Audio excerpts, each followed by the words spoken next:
And we are back. Welcome, everybody, to another edition of the Boiler Breakdown podcast. I'm one of your hosts, Evan Webb, here with my good friend Andrew Eiler. A rare occurrence where Tanner actually can't be here with us tonight. Yeah, like second time in like 3 years or something, probably. Yeah, he's got to do something important like move or something. I don't know what he's doing. Yeah, probably pretty busy. How's it going, Andrew? I know you couldn't join us last week. No, How we were you out. I been? was traveling a lot. Yeah, it's good. Busy, but no. A little Celebrating worried an- about this weekend. Yeah. Yeah, What? I'm starting to get more and more. So I say you celebrated an anniversary this weekend. Is that We right? did. Yeah, we were up in a couple hours north in Door County, Wisconsin, for our anniversary Thursday through Sunday. So Awesome. Yeah, so yeah, we big go ahead. birthday party for you, though. Yeah, I turned the big 3-0, so I'm starting to feel it this week. I worked out and played basketball yesterday, and I can't Your really back walk immediately today. hurt. Yeah. Yeah, You so woke up Sunday morning and your back hurt. And, yeah, it felt wiser, I guess. But no, yeah, good to be back. Boilers took care of business on Saturday, just like if you tuned in last week, you heard Tanner talking about how all we wanted for this game against Indiana State was just take care of business, no injuries. Hopefully, all at best starters play maybe a half, and then let the backups come in and get some experience, especially a lot of the young guys. Maybe we might see Brady Allen if all things go well. We weren't sure. He's got 4 games that he can play before that red shirt's burnt up, and we saw exactly that. The Boilers cruised to an easy 56-0 victory over the Indiana State Sycamores. A lot better than the last time these two teams met back in 2013 when Ricardo, that was a Ricardo Allen, right? Yeah. So yeah, it was. I know we were kind of before we started recording that neither of us were able to watch a whole lot of the game. Which, if you watched 10 minutes of it, is probably all you needed to see based on this game, because the Boilers, once they took the lead, that's all it was, and that's all it needed. They didn't really have to look back. But following along, it seemed like, kind of like you said, it was exactly kind of best case scenario almost. So I mean, O'Connell was perfect, 17 of 19, played a half, got in. All the 3 other quarterbacks all got in. I mean, how many guys they had, counting the quarterbacks, I guess, but they're not counting the quarterbacks. They handed off to 5 different running backs. Yeah, 11 different guys caught passes. I mean, emptied the bench. Good experience. Yeah. For the most part, seemed like they came out of it healthy, except now we find out about King Doru, and now I guess he only did have 3 carries. I kind of thought that was just because they didn't need him, but maybe he was already kind of Well, before the game, hurt. We found out that Jalen Graham was going to be out a couple weeks, which we didn't know that at the time of our last recording, which didn't obviously need him on Saturday, but we're definitely going to need him moving forward. I mean, even as early as this coming Saturday, I mean, he's kind of the backbone of that defense, and it's which is weird because they said he got hurt during the Penn State game. He played every snap. So that was a shocking tweet that you sent us when that was kind of 3 to 4 weeks. I think they said. I don't even remember what the injury was. A low leg injury. I don't even know. Do you remember? Yeah, it was something like a shin fracture or something. Tibia? Yeah. Your wife's the doctor. She can help us out here. I'm pretty sure I asked her. I was like, "Is that your shin?" Like, yeah, shin fracture or something, micro fracture or something. Yeah, so that's.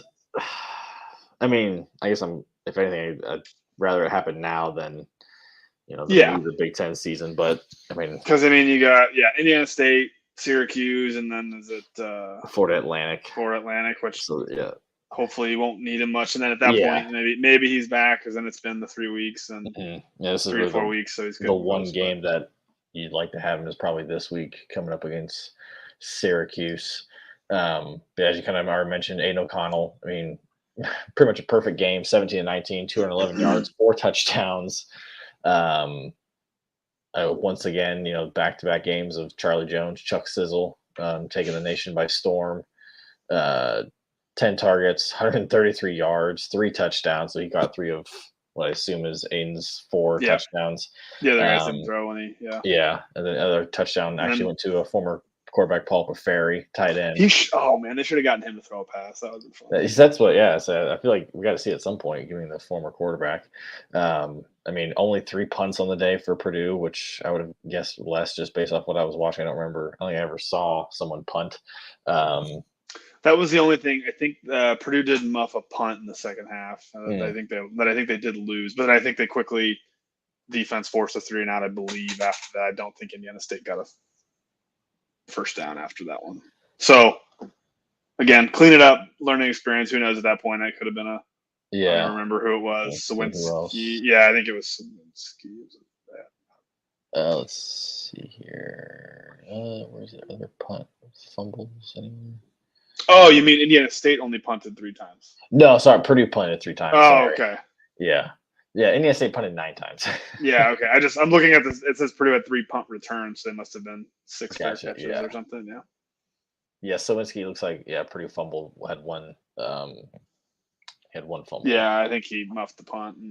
Which see another pick 6. Yep, Cam Allen, who should have had a pick the previous couple passes before then. I remember I was watching at that point, and then I turned around, was talking to people, and then all of a sudden I hear some cheering, and I look back and there's Cam Allen. 65 yards or something, right? Yeah, so we've had I saw some stat. We've had I think the longest interception return for touchdown. 2 pick 6. I think that leads the nation right now in 2 weeks, or I guess 3 weeks if you count week 0. But and Purdue hasn't done it back to back. I think Ricardo Allen did it like back to back himself in like 2012 or something. Yeah, maybe that's a. Yeah, we usually don't. We're lucky to see 1 pick 6 for a Purdue season. Now we've seen it back to back. Yeah. Back to back games. Other than that, I mean, any other thoughts on the game? I mean, in terms of, you had Charlie Jones with 10 catches, and then I think he had 10 targets, 9 catches. 9 catches. Then Tyrone Tracy was next with 4. Yeah. But that all happened in the first 2 series. Like he had 3 carries and 4 catches in the first couple series they had the ball. Yeah. With a couple handoffs and pitches, so definitely getting him more involved. Not being able to watch much of it. I don't know how much of it that they played, and it was kind of, I don't know, disappointed at all. TJ Sheffield didn't have a catch. Yeah, see a lot of Mershawn Rice didn't have a catch. I don't know how much they played again. I think Durham had 1 catch for 7 yards. I think a lot of it was those guys not playing that much. Yeah. But then again, also Aiden O'Connell and Charlie Jones clearly have a connection. We're kind of. I can't remember who wrote the article. It might have been a Dean Hart article about Charlie Jones, or maybe it might have been Brian Newbert in one of his weekly columns. He was based on how, it's great that they've got this connection. But Chuck Jones is no longer a mystery to teams. Now they've got plenty of film on him just in the first 2 games. Mm-hmm. So interesting to see where O'Connell goes. But not that I say he's comparable, but it's like teams knew about David Bell, right? Yeah, last year, and O'Connell still threw to him 15 times a game. Interesting to see if Chuck can get open, like that. This can maybe be a revelation if he could, because that was something that we were sorely thought we were going to be lacking coming into the season. I don't know if I thought. I don't know. Maybe I didn't know if I thought that they'd be lacking. I figured there'd be something just because of all the talent that they had over the years. That's true, yeah. Milton Wright hurt, but Mershawn Rice was highly recruited. TJ Sheffield was a Notre Dame commit at one point, highly recruited. Colin Sullivan, another redshirt freshman, I think, also pretty highly recruited and highly thought after. So there's a lot. They had a lot of talent. Payne Durham, Mackey Award, final or candidate nominee. I don't know, on the preseason list, whatever. So there was talent. It was just all unproven because they couldn't stay healthy. Outside of Durham, they really couldn't stay healthy. So. Right. I like seeing Preston Terrell, I believe he's a redshirt freshman. I know he was a freshman last year, but I don't know if he redshirted or not. I don't know if he played special teams. I think they pretty much all do, I think. Yeah. He had 2 catches for 12 yards on 3 targets. So, nice to get some of the really young guys in there. I think the bigger thing, kind of what you'd expect and kind of what Purdue should do against Indiana State, 5.5 yards a carry, 232 rushing yards. Mm-hmm. Most rushing yards since 2018, I think I saw in a game. Yeah, 3 touchdowns. I mean, longest was 17 yards, so still not getting those Yeah. big plays, but I mean, not going to I'll break a take 60-yarder or something, but yeah. But And it's nice to see, we like we talked about at the jump, Burton got in, threw 3 passes, completed all 3 of them. Alamo got in, went 4 for 5, and then, Brady Allen, the freshman phenom that we're all excited to see down the road at some point, even got in, going 1 for 3 for 8 yards. So it was nice to. I wasn't sure what Braun would do with, if we got up big like that. I wasn't sure if he would, just go with Burton for a lot of it and then maybe throw in a Limo there towards the end, or if he would actually play about every quarterback on the roster, it seemed like. Mm-hmm. Yeah, I know. And that's where it was kind of like, well, yes, you need Burton to be ready in case, but I was kind of wondering, like, would Burton not play that much and just go right to a Limo and Brady Allen because they're clearly the future? Because it's Burton Is this his 6th year? This is his last year. Yeah, I know it's his last year, but is it his 6th? Like O'Connell's a 6th year. I think it's his 5th. 5th, yeah. Yeah. Well, so Burton's clearly, I guess he could technically probably he could get a COVID year, probably. I don't know. Most likely not. Most likely it's his last year. I mean, especially if it's his last year in a Purdue uniform, that's for sure. Yeah. So going forward, it's Brady Allen or Limo next year, and it's kind of like, okay, let's see. Hopefully, there's more games like this, but I probably not that they'll have chances, and hopefully we don't see Brady Allen again until the last game of the year against IU when Purdue's up 50-7 or something. Yeah, then it'd be okay. Yeah, that'd be okay. Looking at some stats, Purdue had 28 first downs. Indiana State had 7. Held them to only 51 rushing yards. I mean, it's Indiana State, but I still you can hold somebody to 50 yards. I'll take that all day. Net yards passing, 289 to 94. Yikes. Yeah, 4 sacks. I think Purdue had 4 sacks. Is that what I heard or saw? So which I don't know if that goes against rushing or passing. I don't remember. I think it goes against passing, which I don't understand. It doesn't make sense to me, but I think that's what it does. 4 sacks. Yanni Karloftis, first half sack. Yeah, I saw the highlight and glad to see him get in because I know there was. He didn't play the first game, and it was like, is he hurt? Is he there's a lot of questions around his status and what was going on. Sanusi Kane led the team in total tackles with 7. Corday Cinder had 4, which is awesome. With the sack too, yeah. Yep. Let's see here. Bryce Hampton, it's a name we haven't really heard, had 3. Where's number 0? I didn't know that. That's cool. He's the cornerback transfer. Was he the? Oh yeah. I can't remember where he's from, but yeah, that's right. Or D2. I think he came from a D2 school. Yanni had 2 tackles. Caraway had 2 tackles. So Reese Taylor had 1. I know he did not have a very good first game, and overall, I mean, obviously dominance, which is exactly what we wanted. Yeah, exactly what. Hopefully, and like you said, I'm not aware of anybody. It's not like nobody got carried off. Nobody didn't come out and say, oh, so and so. Offensive line's healthy. Defensive line is as healthy as it's going to get. Now it's just more of these, like what came out a couple hours ago. King Doru is going to miss Syracuse. I don't think they said. I think I saw Brock Thompson's doubtful as well to play this weekend, but Thompson didn't play at Indiana State, so that was a ongoing issue from his surgeries. I don't know what the King Doru issue is. Trying to pull that up, see if I can find. So there's an article. Let's see here.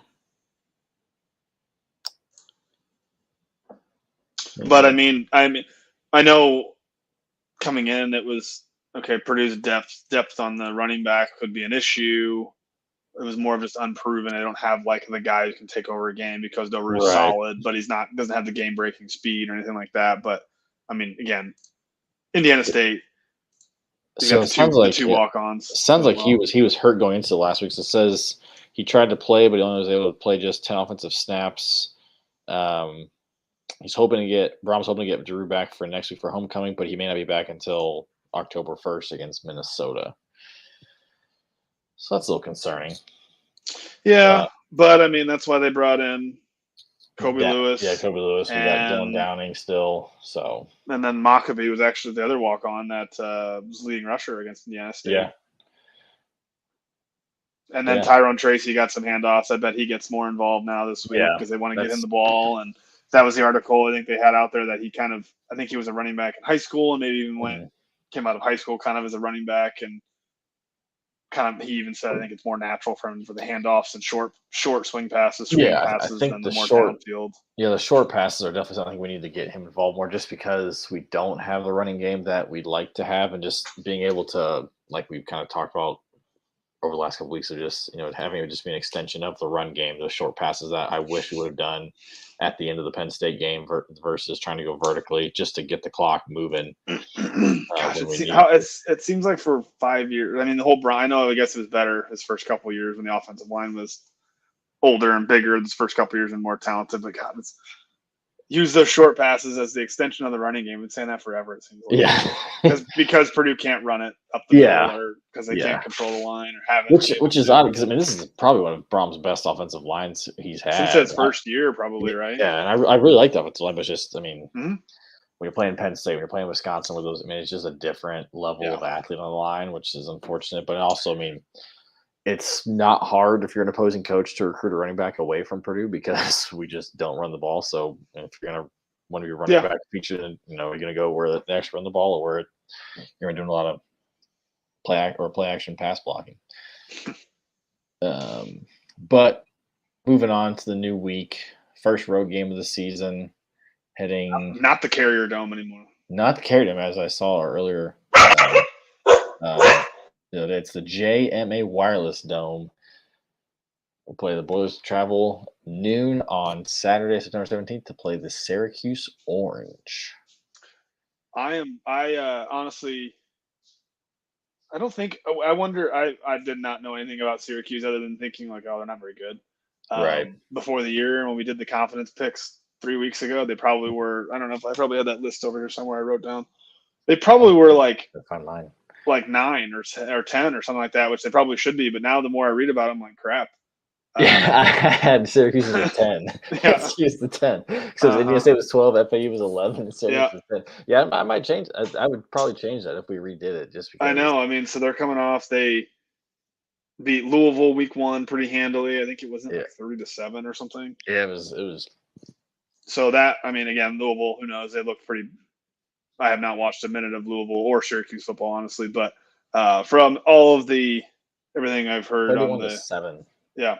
And it sounds like Louisville is not very good. So take that what you will. But still, Louisville, it's not Indiana State. And then UConn last week that they did the same thing, Indiana against like Purdue did with Indiana State, UConn. So not a whole lot you could take from them either. But still, I was shocked still when I think it opened, or like the early line. They're like, oh, Purdue -1 or -2 it opened. And it's currently sitting Syracuse -1.5, which what?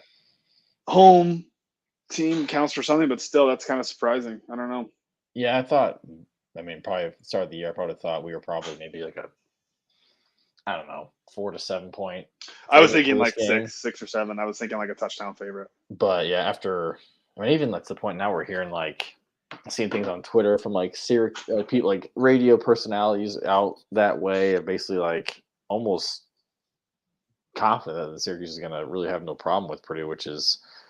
I don't know. Interesting. It's interesting. After how much of it is the Louisville? They beat Louisville. Louisville's a big name, and really is it really? Or is it that Purdue lost a home game already? Granted it was against Penn State, which I still don't think is going to be super good, but it's still a quality opponent. But it's just I think Purdue got some. There's also some bad plays. I heard it on game day on Saturday morning. Like Herb Street even was like talking about Penn State and like the game, and like, oh, they got some help from Purdue with that clock management at the end of last week. And I was like, yes and no. Like, yeah Purdue could have, but like it's also because Purdue couldn't run the ball. Right. So I think like Purdue's getting dumped on a little bit nationally for that I don't think is quite fair or quite valid all the way. Like Herb Street made that comment like at like 9 a.m. on Saturday, and it kind of pissed me off. And I was like, that's. Well, I don't know what it is. Just like if. Still, the perception just hasn't just being from there just from a couple of years ago. It's like maybe people considering last year maybe more of a fluke season compared to what the first or the last couple of years before that were. It's like we're coming off a 9-win season, and we had the quarterbacks returning. A lot the offensive line's returning. A lot of the defenses return. Granted, we lost two top 3 round draft picks, but I mean we still have a pretty, as we've talked about already, a pretty you've got a wide receiver. 6th year, and you've got a 6th year quarterback who everybody says is super. I don't know, all the coaches and then the Big Ten people and the media is saying as accurate as they've ever seen. Mm-hmm. So I mean, and they've got talent, and Brom's gonna. I mean, they're gonna score. So yeah, it's just a matter. I mean, I don't think Purdue's gonna, unless they're playing Ohio State, gonna get blown out by really anybody, just because they should be able to score. Yeah, what's gonna be interesting though is I'm kind of reading here, and I've already seen already, but Syracuse's quarterback, his name is Garrett Schrader, is a true dual threat quarterback. He's got 118 yards. Former 4-star from Mississippi State. 29 carries for 118 yards through just 2 games. Granted, one of those was against UConn. So, who Purdue beat 56-0 last year, right? Yeah, something like that. Yeah. So it's going to be interesting, especially now with not having Jalen Graham back there. Kind of playing that that hybrid safety linebacker role. Yeah, which I don't know if it's like a super bad thing, because everything I saw about. Sorry, what's his name? The quarterback, Garrett Schrader. Was that he was not a very good thrower before this year, like 50% completion. Now he's hitting like 80% again against Louisville, who I think struggled a little bit with like Florida International last week or something, and then UConn. So not again, but still, 80% is 80%. But then that's also their running back, who was I think 2nd team All-American last year, and they have a huge offensive line, which kind of concerns, just because I think of like Minnesota's offensive line being right, but then they had that tackle that was 380 pounds in the last couple of years, and I don't know. I'm just be interested. That's the only thing that kind of is, as I'm reading about Syracuse and Purdue, is that Purdue, their offensive line is massive. Yep. They have a really good running back and a dual threat quarterback. So they can Purdue stop the run. I'm not really too worried about them stopping the pass. I think with Trice, Allen, Jefferson, Jamari Brown, I think they'll be okay there. It's just more of containing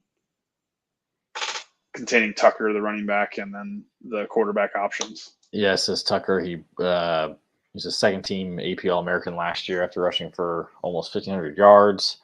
But his longest run through the first 2 games this season comes to just 13 yards. He's racked up 212 yards and 3 touchdowns so far on the season. So, I think you got those 2 guys. I think they're pretty shotgun heavy. They have a new offensive coordinator, too, so that's interesting. Came from Virginia. Yep. I don't know. I don't know. ANEA. I don't know how to pronounce that. Yeah, I have no idea. I'm going to try. Going back to Schrader, his stat line, he's 38 for 48 for 528 yards and 5 touchdowns so far on the year. Again, one of them being against UConn.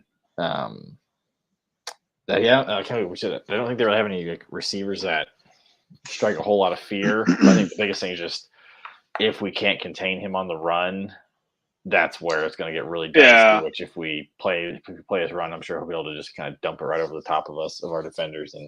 And that's where I don't know. I'm curious, just because you've got Graham, who obviously Purdue's best defensive player, probably. I don't know, maybe not. I mean, Trice. I would agree. Yeah, but who is the good athlete, can play, kind of plays both ways. But now, if you've got Tucker, you can go a little bigger. So maybe it's not the worst thing. I mean, you've got, I don't know, was it Wahlberg or there's some of the other bigger backup linebackers. Yeah, to kind of be in there to clog the middle to kind of help prevent that run a little bit. But it's obviously helped more.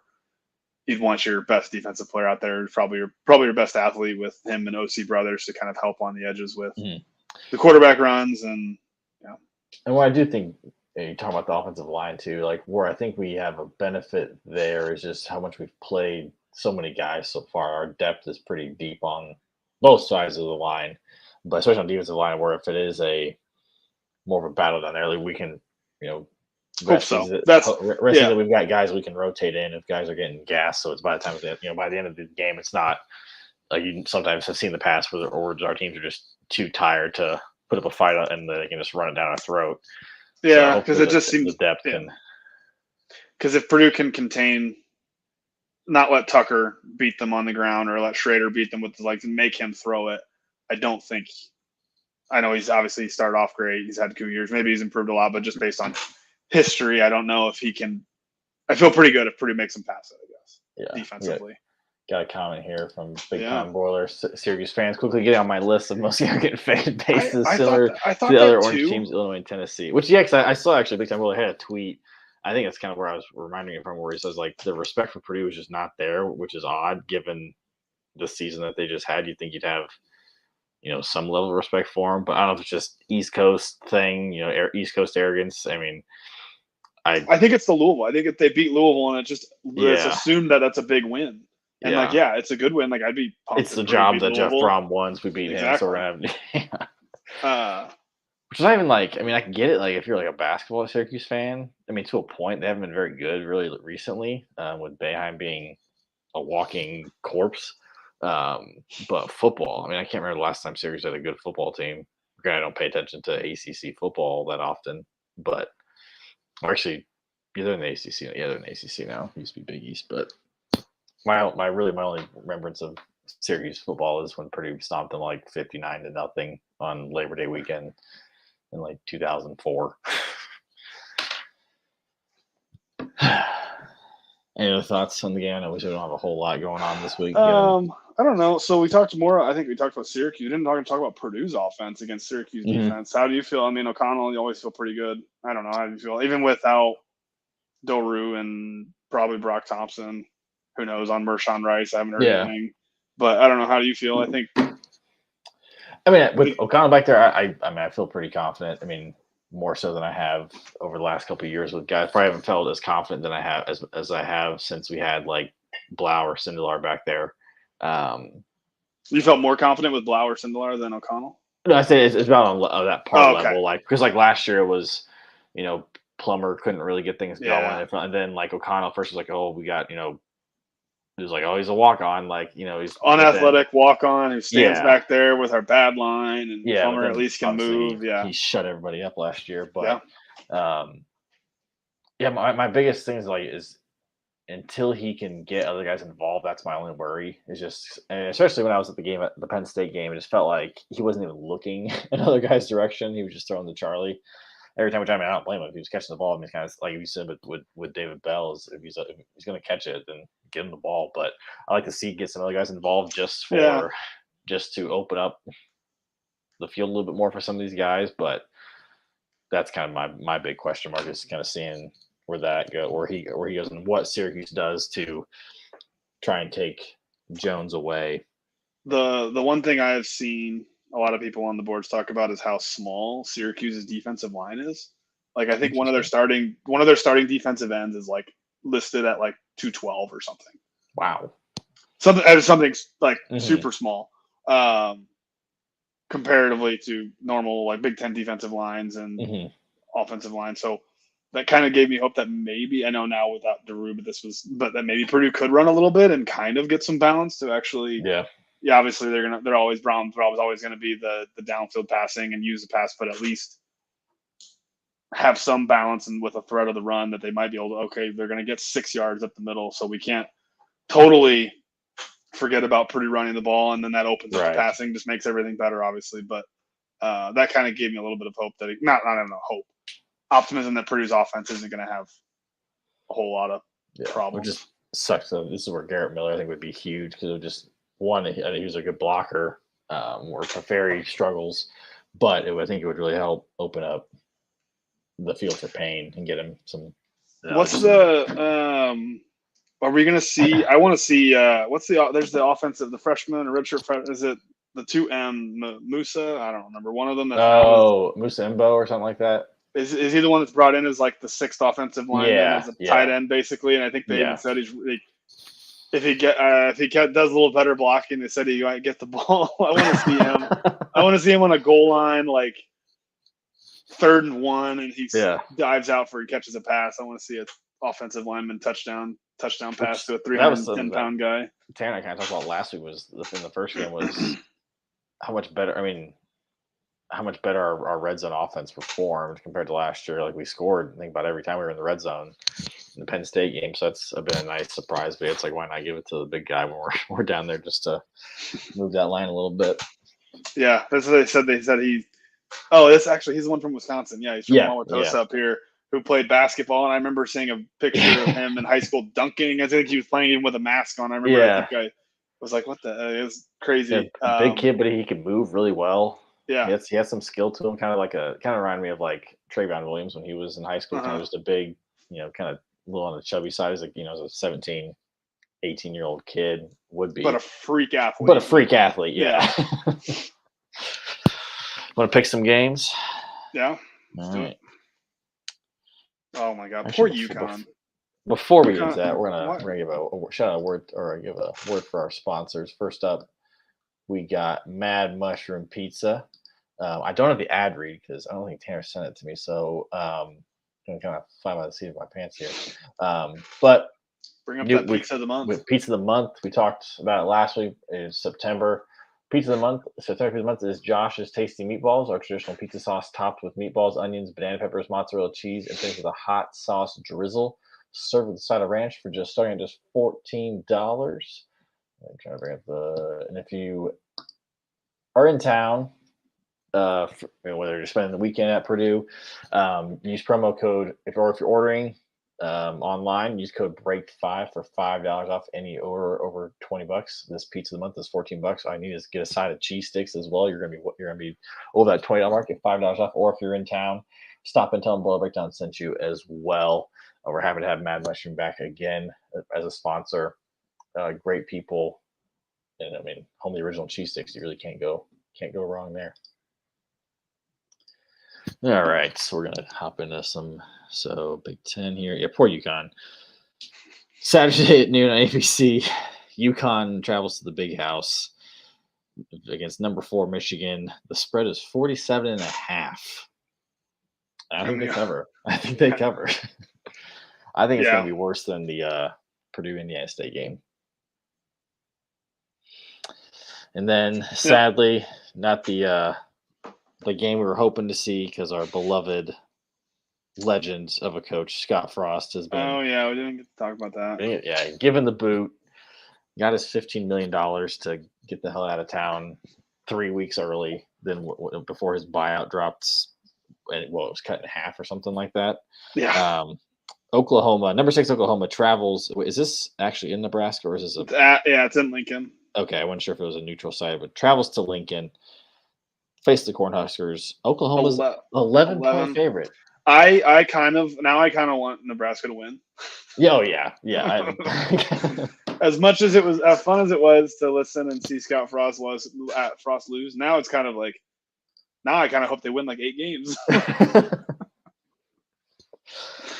So they can get not really. Actually, I don't. Nick I don't Saban, mean that. That'll mean Nick Saban want to come there, or Yeah, no, I think like Pete Carroll probably. Brad Stevens is probably on the list. I mean, Sean Payton, obviously. Sean Payton, he's not doing anything. I have heard Matt Rule's name thrown out there. I know. He'll probably get the axe at Carolina. Bill Belichick will probably retire and retire to Lincoln because retirement oasis. Such a great job. I don't know. I think Nebraska gets a little boost. Yeah. Just because I don't know, it just seems like that, or it's gonna go the opposite, and Nebraska's gonna finish the year 1-11, and it's gonna be a Daryl Hazel-esque, even though I think they have a lot more talent. They have way more talent. Good recruiting and talent. Yeah. It's just a matter of, but I don't know, that just seems crazy that they've been that bad. It's been hilarious, but I think Nebraska may keep it close at the beginning, but I think Oklahoma eventually. I think Oklahoma covers. Wasn't this close? They played last year, didn't? It was a close game last year. Yeah. Yeah, it was. I thought it was. It was way closer than I expected. Or I think Nebraska missed a couple field goals or something. Yeah, I can't remember. Yeah, I feel like Nebraska should have won. Yeah, it was one of those things where everybody thought that Oklahoma's going to wipe the floor with them, and So I agree. I think it's closer, but I think Oklahoma. I think they win by like 2 touchdowns. So I think I'd like to see Nebraska. I don't know if I don't want to see them win, but no, I still want. Yeah, Oklahoma by 2 touchdowns. Southern Illinois at Northwestern. I mean, if you're a Northwestern fan, you hope to God you don't lose. I don't see a line for that one, so I'm assuming Yeah. that there wasn't a line for Purdue, Indiana State, right? I don't There think I was saw. like Saturday morning one showed up, Okay. and we covered it. Whatever, I think it was like 35, something like that. Northwestern wins. I'm gonna say easily, not knowing anything about the Salukis of Southern Illinois. Sorry, we have an update. My brother just texted me. Xander Horvath just scored another touchdown. I'll go pick him up on our fantasy. I need some help after the first week. 2 touchdowns. Wow. Scored in No, week 1. other league, I'm with a bunch of guys who went to Purdue. So I'm pretty sure he's already been picked up. So I'm not going to even try for that. But unless Tanner already picked up Horvath, he probably not even listening right now. Oh, there's Andrew. I lost Andrew. I'll keep going here while we wait for Andrew here. Looking next on the slate for Big Ten games, we've got Rutgers visiting Temple. I think it's at Temple. Let me double check here. Unless it's my Wi-Fi that's giving me issues. Let's see here. This game is played in. Oh, that's at Temple. Sorry, I was reading that wrong. Rutgers is a 18-point favorite. I think they cover that. And Andrew's experiencing some extreme technical difficulties. Looks like he is just black monitors all around. So he's lost. So you guys are just stuck with me if you're listening and or watching on YouTube, Twitter, or Facebook. So we'll kind of power through this here. Next on a slate, we've got Penn State at Auburn. Penn State new to the rankings this week at 22nd. 2-0. Auburn's also 2-0. This game will be on CBS at 3:30 on Saturday. It's at Auburn. Penn State's a 3-point favorite. Not knowing much, I don't really know much about Auburn. And just given my disdain for Penn State and not thinking that their offense is all that good, they were able to put some points up against Purdue. Hope I've got Andrew back here. Let's. Andrew, are you back? Yes. Nice. My camera. I think my computer overheated. Sorry about that. You're good. I was going through. I went through. Rutgers at Temple. Rutgers is an 18-point favorite. Who you got? Rutgers at Temple. Yeah. I have not paid attention to what Rutgers has done this year. They're 18-point favorites. So I said they're gonna not know anything about Temple. I said sure they'll cover. There it is. Yeah, I think. The game I was talking about was number 22nd, Penn State at Auburn. Penn State's a 3-point favorite. The game's 3:30 on Auburn. CBS. Yeah. So I was saying right when we got you back, but I don't know anything about Auburn other than their SEC team and SEC talent. But the last time I think the last Auburn game I remember watching, they are still scoring. So I think that SEC speed is going to be a little different. And I was saying I don't think Penn State's all that great. I think they have a good defense. I think I'm not a big believer in their offense and Sean Clifford. I mean, he shows spurts here and there of some of a good quarterback, but I'm picking Auburn in that being the home team. I think Clifford's fine. I don't think he's anything. He's pretty special. average. I don't think he's. I agree. I'm kind of surprised Penn State. I didn't realize Penn State was ranked. Yeah, I didn't either until I pulled up on the app. Noon on BTN. Western Kentucky Hilltoppers traveled north to Bloomington, Indiana, to face the 2-0 Indiana Hoosiers. 6-0. IU 6.5. Huh? I'm at 7 now. Okay. But what's weird is I'm on. Well, it's because Connor Thompson hasn't placed his Western Kentucky bet to move that line back down. So the line is Indiana 7, but the ESPN matchup predictor gives Western Kentucky a 54.8% chance of winning. Love it. So this was actually, I remember watching this game last year, and it was a pretty good game. It was kind of a shootout. Western Kentucky couldn't really do much. They couldn't stop them, but IU couldn't stop Western Kentucky either, and IU ended up winning. But I think it was like. Sorry, go ahead. Western Kentucky's quarterback graduated, didn't he? I think so. I remember watching the game. My fiance is an IU grad, but I think it was like the largest crowd on hand for the Western Kentucky home game because they were playing a Big Ten opponent. Yeah. It was like half full. I know IU won fairly handily last week, but who did they were down at half? They were like down 10 at to half nothing or to something. Idaho. Yeah, they were down Yeah. at half, and then I watched kind of the end of that game. I mean, Yeah, Idaho, they were down 10 to nothing at half, and then scored 23 unanswered in the third, and they yeah, it won was like 35 to 22. Yeah, IU's running back is pretty good.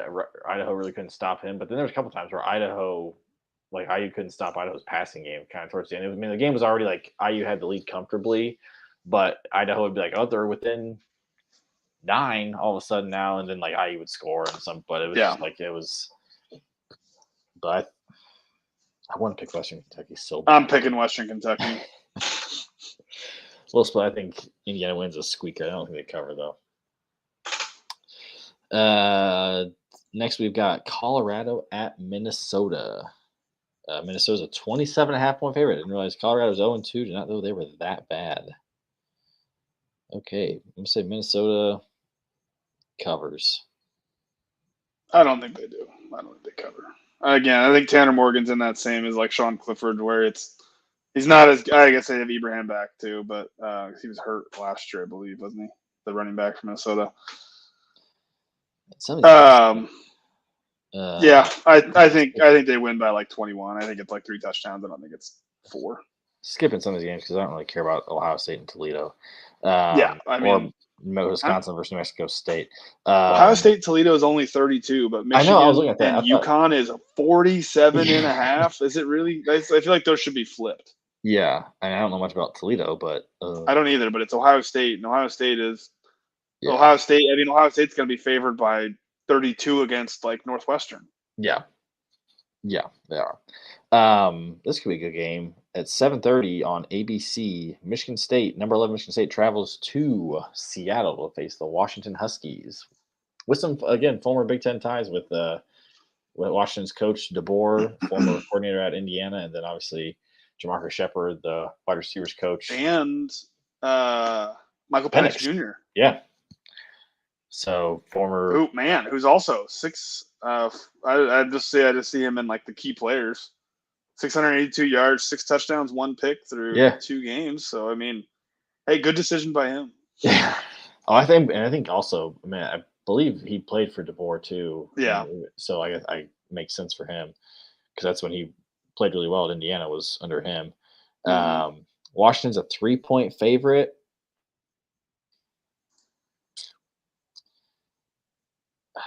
I think I'm going to go with Washington. Washington is, I guess, home, but number 11 Michigan State is a 3-point dog, huh? Mm-hmm. I think Michigan State. I'm going to pick Michigan State to pull the, I guess, technically the upset. But this game's only interesting because of the spread. SMU at Maryland. Maryland favored by 2.5.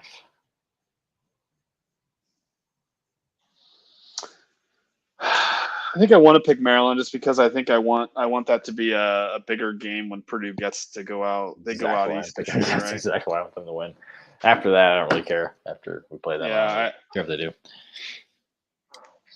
And finally, game we're all looking to watch at noon. Our first noon game of the year. Really, one of the few noon games, at least so far, that's been announced. Purdue at Syracuse on ESPN2 as it stands on ESPN app at about 9 o'clock Eastern Standard Time. Syracuse is a 1.5 point favorite. I get it. I know they're. It's definitely a different. Again, not knowing anything about Syracuse before the year, really. I'm just looking at. I don't think they were very good last year. They have definitely played better and seem to be pretty good. For some reason, I think maybe it's just a counter like what Big Time Boiler said about Syracuse fans getting overconfident. Now I'm kind of going the other way, where I feel kind of like I'm kind of hoping it's like the Missouri game, like David Blau a couple years ago. Mm-hmm. When I don't remember going into that. I have no idea what the line was or what going in, but then Purdue just boat raced them out of kind of nowhere. Yeah. I don't know if it's going to be that bad, like Purdue winning by 40 or anything like that, but I just think Purdue is going to put up a lot of points. Mm-hmm. And I think Purdue's defense does enough, forces a couple turnovers. I think their quarterback kind of comes back to earth a little bit. And Purdue's corners, Trice. I think Trice gets his first pick this week. That's my I like it. prediction. And then Kobe Lewis. I mean, with no King Doru, I think Kobe Lewis takes a bigger role as he gets further away from his. I think he had knee injuries last year. I don't know why he didn't play. I forget what the injury was. Mm-hmm. So I think Purdue. I'll say Purdue 42 to 28. Okay, I like it. I've been going back and forth between it. It's going to be like Purdue wins by like 3 if Purdue wins, or it's like kind of like what you said. So I think my score prediction was Purdue 34, Syracuse 21. So just because So you're going with the under. Yeah, it's the over. Its total is 60 right now. Yeah, I think there's a lot of points. I think Purdue's. I don't know if I think Syracuse defense isn't going to struggle with O'Connell, and then Purdue's going to be able to kind of run off of that, and Purdue's going to have another good game running. So I think the offensive line is much improved and not getting as much respect, even without the lead back. But I think Purdue's got enough. I think the 4 guys that they had are not all that separated apart. I don't think there's much of a difference between 1 and 3 or 4 on the depth chart. So I think that'll be it's a loss, but I think they'll be okay. I like it. Any other closing thoughts? Or any other? I mean, trying to get some information about Purdue basketball, which is getting me excited. It was kind of, as I kind of mentioned, our text message chain earlier today is like, as of right now, which we'll cover basketball a lot more as we get closer to the season. But it's kind of my mindset going into it is kind of how it was in 2020, where it's just make the tourney and kind of go from there. But if we can, I'm getting the way Brian Newbert talks, I'm getting really excited about a lot of these newcomers. Yeah, it kind of goes back to like, I think the mentality of, like I said, with football, I hate having expectations, and now this is a good year for basketball because it's okay. They lost Trevion Williams, Jaden Ivey. I mean, you lose a lottery pick, so you're obviously expectations are going to come down, but there's still a lot of talent there. Yeah, that's really for someone with. Yeah, okay, for Purdue. So yeah. So kind of what you said, the expectations are not as much. So there's a lot more kind of that chip on their shoulder, a lot more to prove, and that they can kind of go out and actually overperform instead of Purdue historically underperforming, underachieving, disappointing. I don't know what the word you'd say. Cool. Yeah. Before we wrap up, we're gonna give another shout out to another one of our sponsors, and that is The Shop. Ange and I are both repping some Shop merchandise. I even got, if you're watching this on video form, I've even got a Purdue Pete drink glass that I got from The Shop. Andrew's got one of the newer shirts, the Let's Play Football shirt. Let's Play Football. They released right before the Penn State game. I'm still rocking a shirt from last year. I need to go out there and buy some more shirts. Update my wardrobe. Shop's been has been making shirts since 2011. They're based, in India. If you're from Indiana, they're based in Indiana, based in Indianapolis. They've got 2 brick and mortar locations, one in Broad Ripple, which you can still access. I know there's a lot of, if you live in the Indy area, there's some major construction going on downtown Broad Ripple. The roads are closed, but you can still access the sidewalks. So if you're in town, feel free to stop by their Broad Ripple location, or you can go to downtown Carmel. Or near downtown Carmel and check out their new Carmel location. Or if you cannot make it down to Indy, you can go online at theshopindy.com. And remember, if you ever shop online, use promo code BREAKDOWN for 25% off your entire order. Once again, they do more than just Purdue stuff. They do, if you've got Hoosier in your life, if you've got, like Andrew, you've got some Bulldogs in your life that you have to buy Butler shirts for, that code applies the same. They actually even came out with again, if you look at Indy, they came out with licensed T-shirts for Carmel High School. So a couple Carmel T-shirts, but also they've got anything from, Indiana State Parks, right? It's very ton of Indy 500 stuff. Cool. Indy 500 stuff, especially for the month of May. It's awesome stuff. That's kind of their really busy season is during May, but we love them. We're glad they're back on. Super comfortable shirts. They fit really well. Good quality. I mean, you get what you pay for, and it's really high quality. And you can get a nice little discount whenever you order online. Let us know that the Boiler Breakdown sent you guys. Other than that, I think I'm surprised we were able to last as long without our fearless leader Tanner with us today. He's usually just rambling here. But any other closing thoughts before we end this broadcast? Nope. Let's just hope for a relaxing Saturday afternoon. Purdue is actually going back. Is there any big not like non-Big Ten? I guess you got BYU at Oregon. Who does Notre Dame play? But I think the bigger question is who does the Marshall Thundering Herd play?